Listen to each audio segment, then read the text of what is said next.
Padre, del Hijo, del Espíritu Santo. Amén. Padre Celestial, envía sobre nosotros tu Divino Espíritu, para que cambie nuestro corazón en otro hecho a tu divina voluntad. Oh Espíritu Santísimo, ven y llénanos de tus dones, y haz que nuestras costumbres de terrenas pasen a ser celestiales, y no queramos ni pretendamos otra cosa fuera de ti. Oh buen Jesús, envíanos tu Divino Espíritu para que ilumine nuestro entendimiento, a fin de que conozcamos siempre el camino de la verdad y fortalezcamos nuestra débil voluntad para seguir. Tú que vives y reinas por los siglos de los siglos. Amén. Estamos pues en la oración, la cuarta parte y última del catecismo. La oración podríamos decir que es como la representante principal de la espiritualidad. Espiritualidad entendida como el romper el cerco de lo inmediato, de lo inmanente, de lo que se ve y toca en este mundo, y nos abre a dimensiones infinitas. Esas dimensiones infinitas son propias del ser humano, propias. Uno podría decir, bueno, pues si somos finitos, somos mortales, sí, pero estamos hechos para el infinito, para el absoluto, para lo eterno. Solo en eso puede satisfacerse nuestro corazón. Nuestro corazón está siempre inquieto hasta que descanse en Dios. La oración es la que rompe esa barrera entre el tiempo y la eternidad, entre la criatura y el Creador, entre lo finito y lo infinito, abriéndonos a esa dimensión, haciéndonos participar de ese clima, de ese medio divino. La oración es propia de cualquier religión. Hay muchas religiones y ya hemos dicho cómo las religiones, muy dignas de respeto en cuanto a las personas que las profesan, son expresión de la búsqueda que tiene el hombre de Dios. El hombre busca naturalmente a Dios, tiende a lo infinito, al absoluto. Y tiene de ese Dios un concepto muy grande. Entonces, ante ese Dios el hombre se siente débil, pequeño, limitado, tiende a adorar a ese Dios, tiende a pedirle ayuda, tiende a pedirle perdón. Esa oración de todas las religiones encuentra su perfección en la religión revelada por Dios, que es la religión judía y la cristiana. No me gustaría hablar de dos religiones, la judía y la cristiana, porque estrictamente hablando es la misma religión judía que se prolonga en la cristiana, que se perfecciona, que se culmina en la religión cristiana. Pero la revelación es la misma, ¿verdad? Comenzó allá con Abraham y terminó con los apóstoles. En esta revelación, que fue la que creó, formó el pueblo de Israel y luego el pueblo de la nueva alianza, que es la iglesia, cuerpo de Cristo, la oración llega a su plenitud, a su perfección.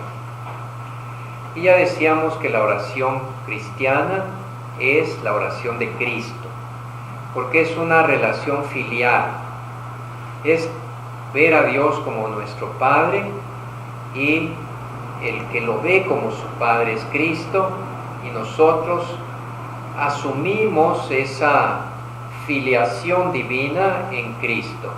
De manera que toda oración del cristiano es orar con Cristo, en Cristo, al Padre. No olvidemos eso, nuestra oración no es nada más, no es nuestra, es la oración de Cristo en nosotros o de nosotros en Cristo. No podemos quitar a Cristo en medio porque nos quedamos desconectados con Dios. Por eso la oración litúrgica oficial de la Iglesia siempre es al Padre por Cristo nuestro Señor. Te lo pedimos por Cristo nuestro Señor. Es la oración del Hijo de Dios, que es Jesucristo, y nosotros, unidos a Cristo, oramos al Padre. Ya vimos cómo se desarrolla la oración en el Antiguo Testamento. Abraham, Isaac, Jacob, Moisés, Elías, Jeremías, todos eran grandes orantes.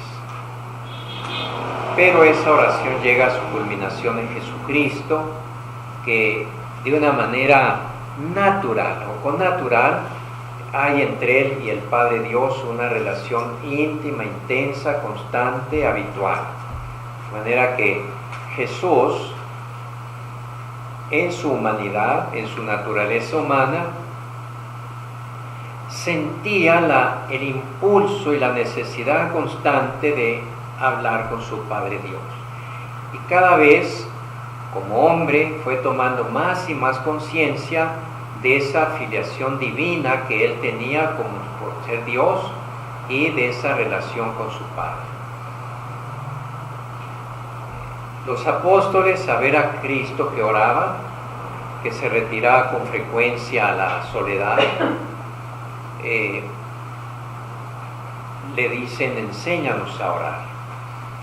No es que la oración individual no existiera en el pueblo de Israel, sí existía, hay muchos ejemplos de ello, pero había más la oración comunitaria. Jesús lo veían orar tanto en el templo con todos, como en la sinagoga, como él solo se apartaba de la gente, se iba en la noche en la soledad y en la paz de la noche a orar. Entonces los apóstoles le dicen: Señor, enséñanos a orar. Si tú haces eso tan seguido, quiere decir que es algo muy importante. Enséñanos también a nosotros. Y les enseñó a orar a través de esa fórmula que vamos después a analizar punto por punto, que es el Padre Nuestro. Obviamente los apóstoles aprendieron de Jesús a orar. Aprendieron a orar junto con María. En Pentecostés, esperando el Espíritu Santo, estaban ellos siempre, estaban con María, esperando al Espíritu Santo en oración. María les enseñó a orar porque ella es la gran orante, la gran contemplativa, la que se comunicaba en esta vida con su Hijo y se siguió comunicando con Él cuando Él se fue, y después pues sigue comunicando en favor de nosotros. Vamos a ver pues ahora la oración en la iglesia. Precisamente arranca de esa petición que le hacen los apóstoles a Jesucristo, y una vez Jesucristo ascendido al cielo, se quedaron ellos esperando el don del Espíritu que Jesús les había prometido, que les iba a acabar de revelar todo lo que Él les había enseñado, a comprender su doctrina y a revelar todo. De manera que esperaban con ansias al Espíritu Santo, perseverando en la oración con un mismo espíritu, reunidos en un mismo lugar.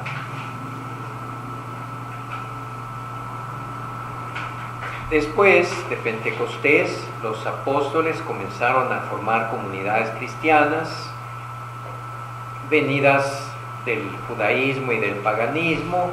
A veces eran comunidades mixtas, a veces eran prevalentemente judías, a veces eran prevalentemente paganas, de origen pagano, según el lugar donde estuvieran, pero todas están unidas en una misma fe, en un mismo espíritu, teniendo un mismo Señor y Dios.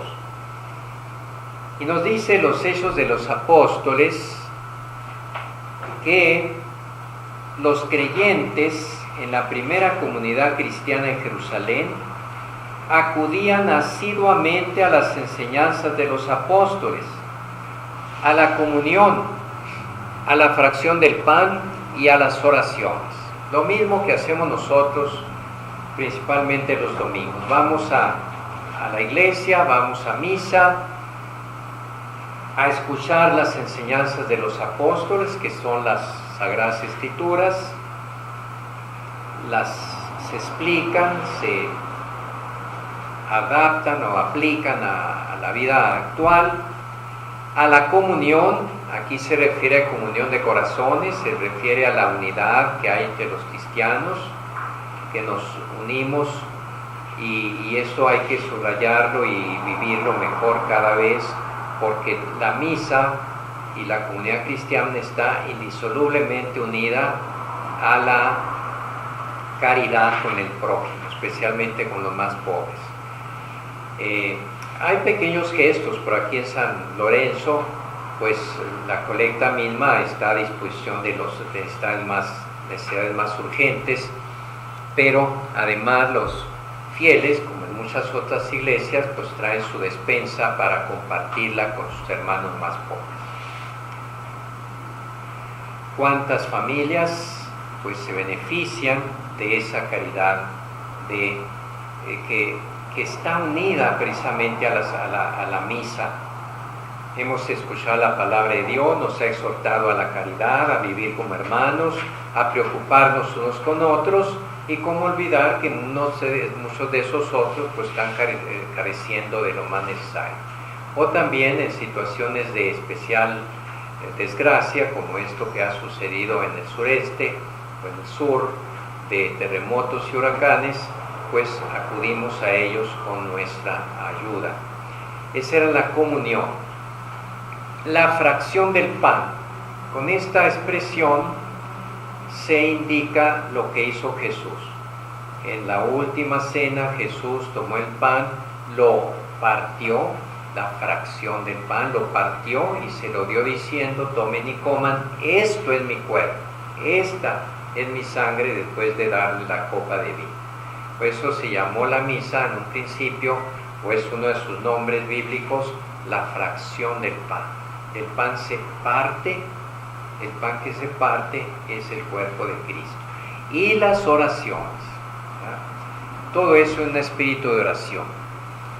Esta secuencia de actos es típica de la oración de la Iglesia, fundada sobre la fe de los apóstoles, autentificada por la caridad, alimentada con la Eucaristía y manteniéndose en un clima de oración.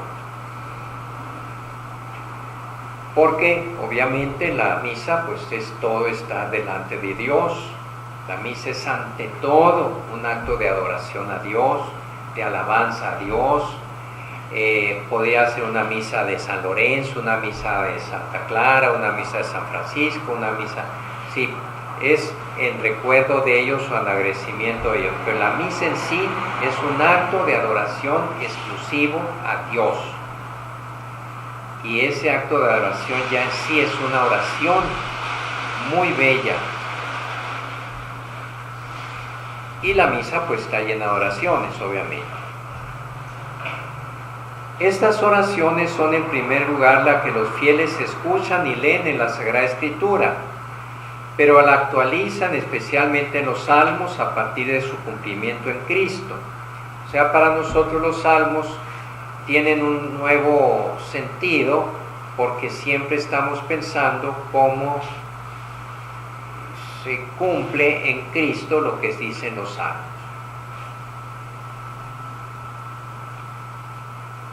El Espíritu Santo, que recuerda hacia Cristo ante su iglesia orante, conduce a esta también hacia la verdad plena y suscita nuevas formulaciones que expresarán el insondable misterio de Cristo.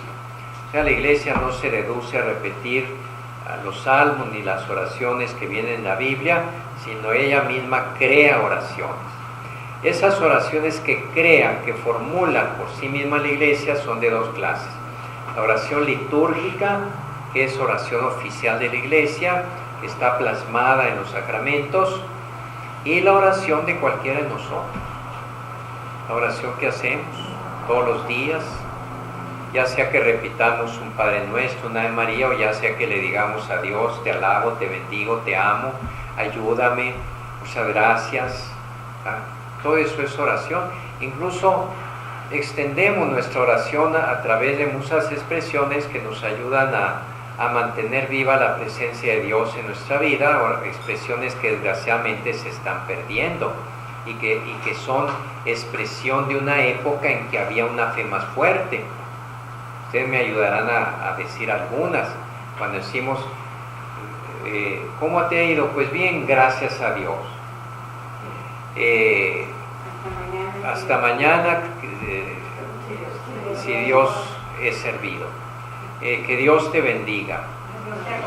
Que Dios te acompañe. Vete con Dios, etc. Todo eso indica una conciencia de que Dios está impregnando nuestra vida diaria. Obviamente es un reflejo, una expresión de fe.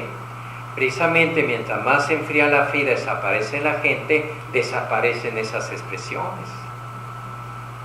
De vez en cuando algún entrevistado en la radio, en la televisión, se le sale un gracias a Dios y el locutor o el presentador dice, ¿este dónde salió? Como que ya esas expresiones en una sociedad secularizada se temen porque pueden ofender a alguien. Pero un cristiano auténtico y valiente las usa y las debe usar en cualquier momento y en cualquier parte, con mucho respeto a los demás. Y estoy seguro que aún los que no crean en Dios no se van a sentir ofendidos. Y los que creen en Dios pues se van a sentir halagados. Entonces es una tontería andarnos reprimiendo de decir estas expresiones.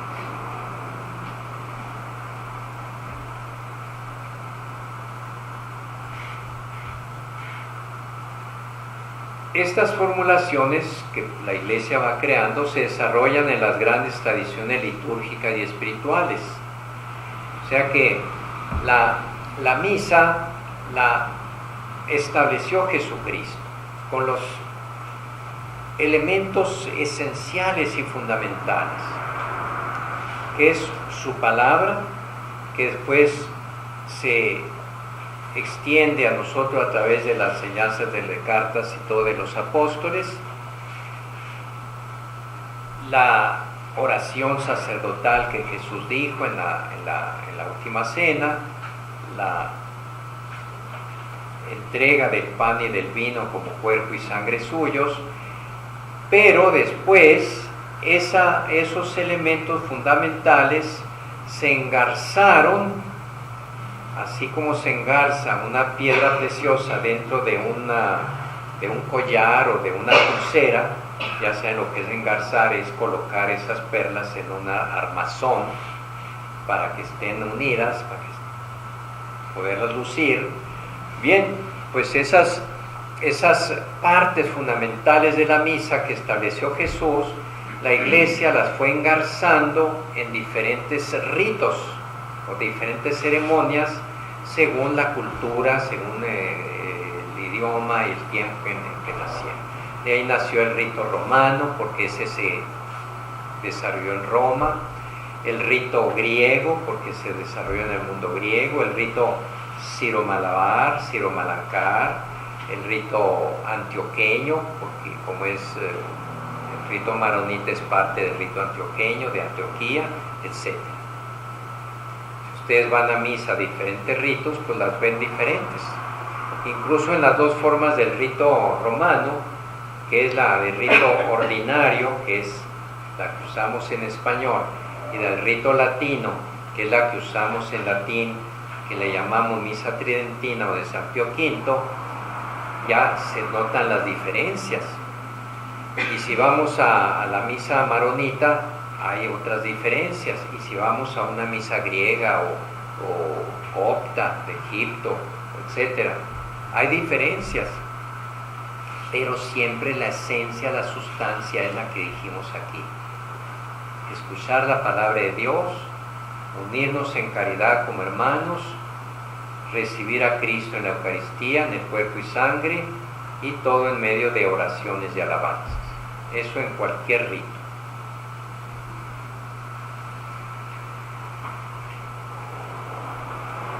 Les decía una vez yo que nuestra oración debe ser, antes que petición, debe ser bendición y adoración.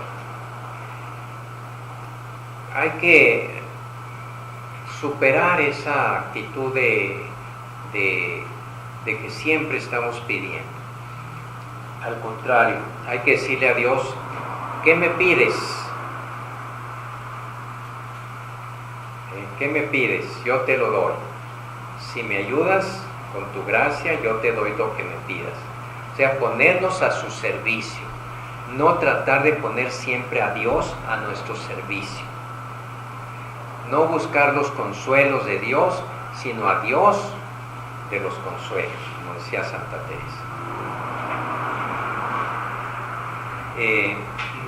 ¿Qué quieres de mí? ¿Qué me pides? ¿Qué puedo hacer? Pues no por ti, porque Él no necesita nada, pero ¿en qué puedo colaborar con tus planes de salvación del mundo? Mándame, Señor, que tu siervo escucha. He aquí la esclava del Señor, hágase en mí según tu palabra. O sea, ponerse uno al servicio de Dios y no poner a Dios siempre a nuestro servicio. Por eso nuestra oración debe ser primero de bendición. Te bendigo, Señor, te alabo, te doy gracias, te adoro por ti mismo, por ser quien eres. Y si quieres darme lo que necesito, pero tú sabes mejor que yo lo que necesito. Desde mi punto de vista, pues necesito un trabajo, necesito más dinero, que me aumenten el sueldo, que me encuentre una novia, que no sé qué. Bueno, eso pienso yo que es lo mejor para mí, pero tú sabes, Señor. Tú sabes lo que me quieras dar, porque eso será lo mejor para mí. Yo te alabo, te bendigo, te adoro. Si quieres darme la vida, si quieres que yo me muera, lo que tú quieras, pero siempre que sea lo que tú quieras, porque será lo mejor para mí. ¿No? Cuando lleguemos a ese tipo de oración, imagínense, ¿no? Ponerse totalmente en las manos de Dios.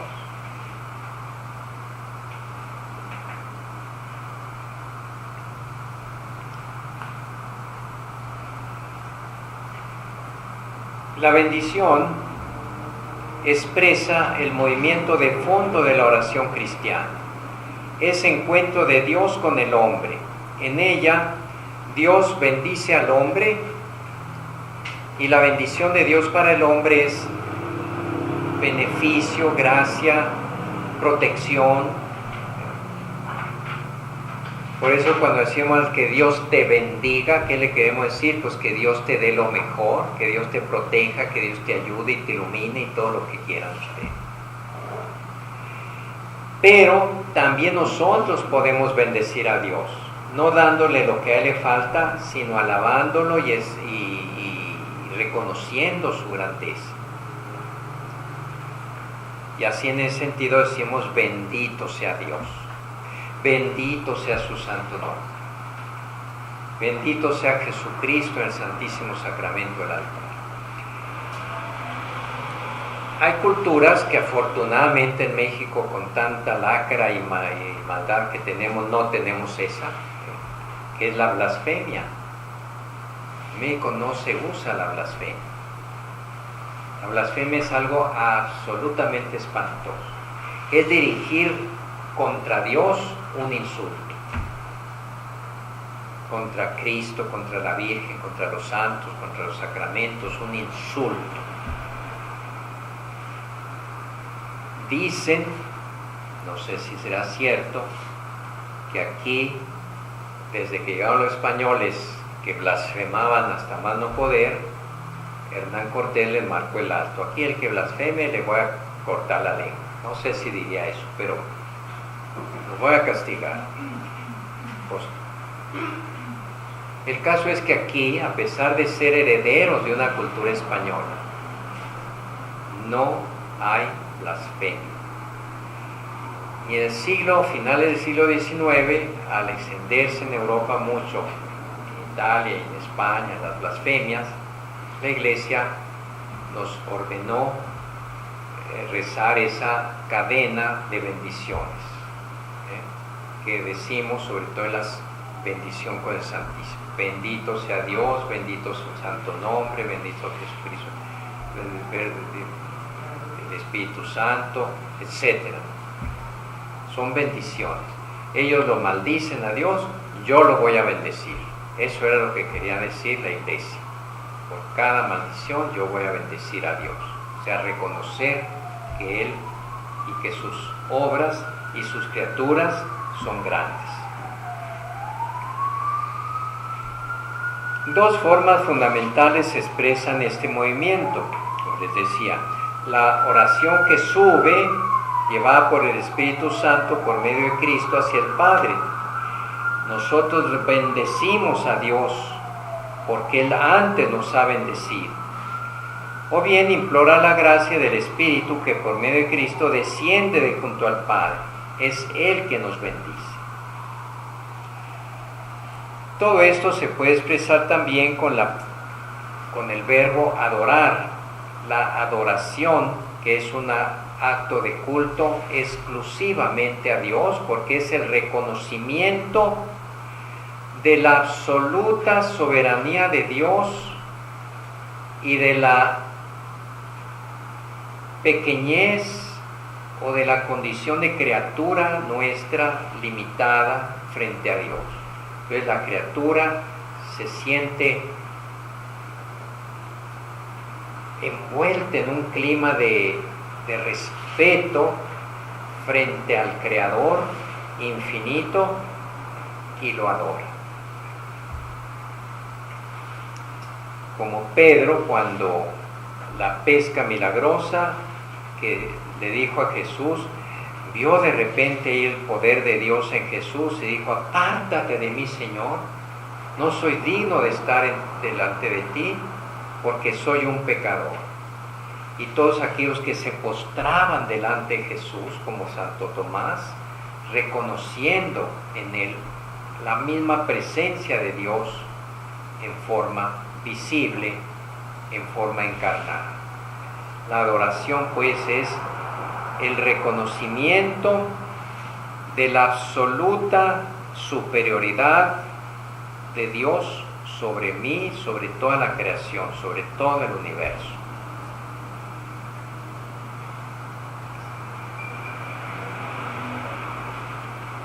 Es curioso que el cristiano adora a Dios no solamente. Y hay un dicho que dice que el que deja de adorar a Dios anda adorando a cualquier leño, a cualquier ídolo, a cualquier vicio, a cualquier dinero, a todo. O sea, poniendo su plena confianza en otras cosas que en Dios. Al partido, a la ideología. Ustedes no saben cómo adoraban los nazis a Hitler, por ejemplo. Incluso imitaban el culto de adoración a Dios y se lo aplicaban a Hitler. Le entregaban a él su vida, a las juventudes. ¿Por qué? Porque dejaron de adorar al único Dios verdadero.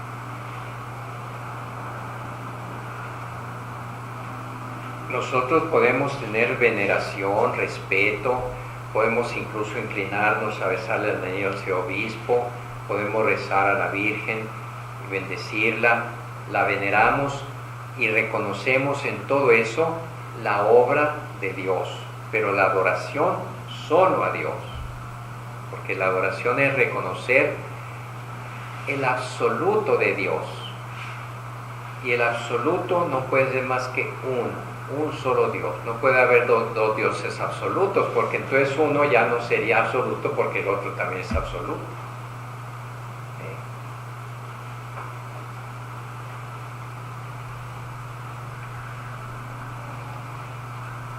Luego viene la oración de petición. El vocabulario del Nuevo Testamento sobre la oración de súplica está lleno de matices. Pedir, reclamar, llamar con insistencia, como aquella mujer cananea que hasta los discípulos dijeron al Señor: ya, atiéndala, nomás viene grite y grite ahí detrás de nosotros, no nos deja ni hablar. Ella insistía, ¿verdad? Clamar, gritar, hasta luchar en la oración. Pero su forma más habitual, más tranquila, más serena es la petición. Ahí tomamos conciencia de nuestra limitación de criaturas y nos acercamos al que todo lo puede. Señor, sálvame, sálvanos que perecemos, como lo dijeron los apóstoles en la barca, asustadísimos porque la barquita estaba zarandeada por la tempestad en el mar de Tiberíades. Sálvanos que perecemos. Y Jesús ahí dormido, se arrullaba con las olas, en lugar de despertarse dormía más, hasta que lo estrujaron, ¿no? Sálvanos, sálvanos. Y ya se calmó el mar y dijo, qué poca fe tienen. Ustedes podían haber calmado al mar, o no confiaron que yo venía aquí con ustedes. Dentro de las peticiones está la de perdón.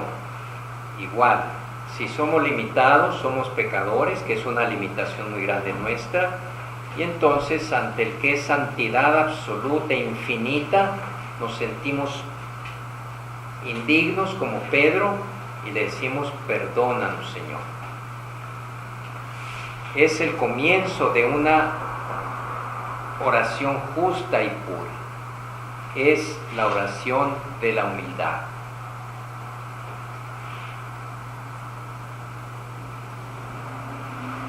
Por eso vemos que en la oración pues hay una cierta jerarquía.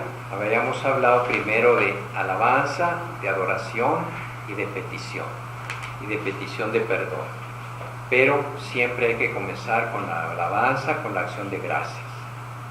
Cuando pedimos algo al Señor, ¿por qué no comenzamos dándole gracias por lo que sí tenemos?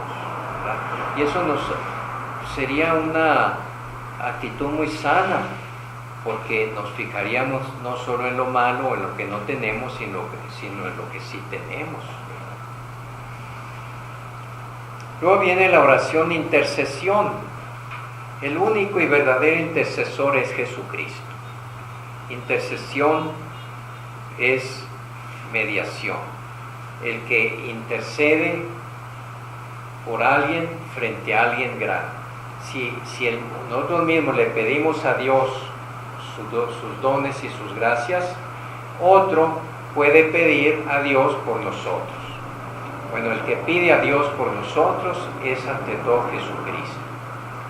Pero Jesucristo, lejos de cerrarse y quedarse con ese privilegio de intercesor, lo comunica a los que están unidos a Él y nos hace intercesores a todos. A todos. Todos podemos y debemos orar unos por otros. Y eso es lo que hacemos de una manera espontánea. Hasta los protestantes que no piden la intercesión de los santos, porque ya se murieron, según ellos,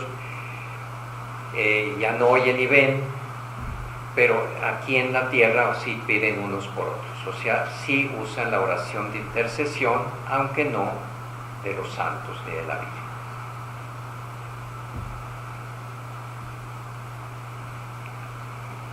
Aquí vienen muchos textos en los números de 2634 a 2636, como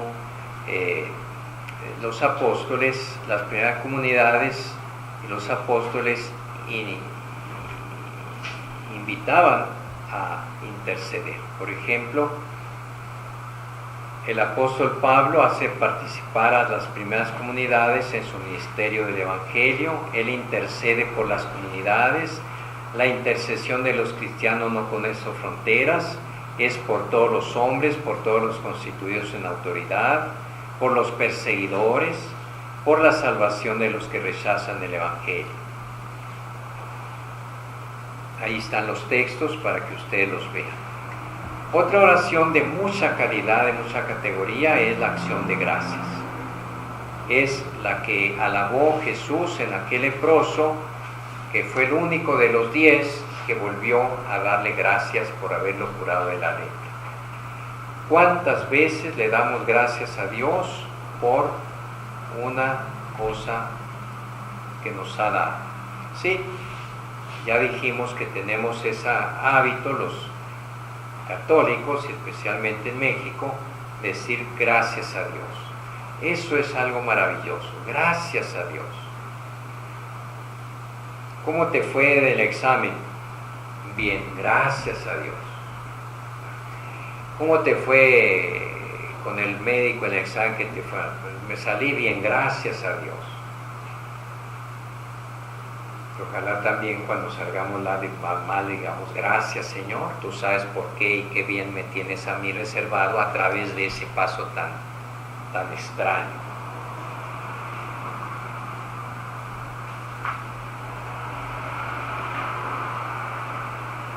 La oración de acción de gracias, como dice aquí, al igual que en la oración de petición, todo acontecimiento y toda necesidad pueden convertirse en ofrenda de acción de gracias. Las cartas de San Pablo comienzan y terminan frecuentemente con una acción de gracias. Y el Señor Jesús siempre está presente en ella. Dice en 1 Tesalonicenses, en todo den gracias, pues esto es lo que Dios en Cristo Jesús quiere de ustedes. Y Colosenses, sean perseverantes en la oración, velando en ella con acción de gracias. Y la máxima acción de gracias que nosotros ofrecemos a Dios es la que se llama acción de gracias por excelencia, la Eucaristía. Ustedes saben que en griego Eucaristía es acción de gracias. Cuando hay una reunión de alumnos, por ejemplo, que se van a graduar o así de algún motivo de dar gracias, les digo yo, han escogido la mejor manera de agradecer a Dios, con una misa. Porque no somos nosotros solos los que con nuestra débil voz le decimos a Dios gracias, sino que es su Hijo el que con nosotros y en nombre de nosotros, con su voz poderosa, pura, le dice gracias a Dios. Cristo es nuestra acción de gracias. Como diciendo, es la retribución que hacemos a Dios por todo el bien que nos hace. Aquí está nuestra acción de gracias, que es tu Hijo Jesucristo. Bien, pues como era un día especial, vamos a terminar ya, dejamos estos minutitos para no terminar mucho más.